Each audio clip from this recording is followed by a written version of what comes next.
The Buccaneer Inn is located on St. George Island, Florida. This is old school retro Florida charm.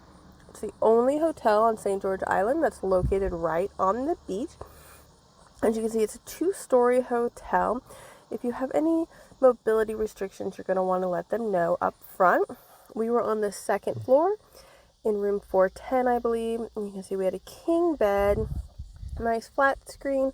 The couch is firmer than it looked, which was nice. You didn't sink into it like I was worried about. Our room overlooked the pool, and we had a lovely golf view in the corner when we got there. You can see the shower and restroom area, sink, really great toiletries.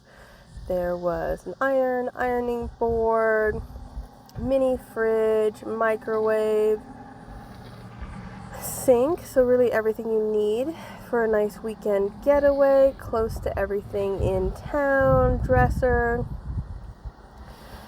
First time I have stayed in a place that's had a dining room area like this, but it was really easy to work at. Here's a view of the easy beach access. I watched sunrise from the beach and it was gorgeous. Check out Gulf Coast Journeys for more.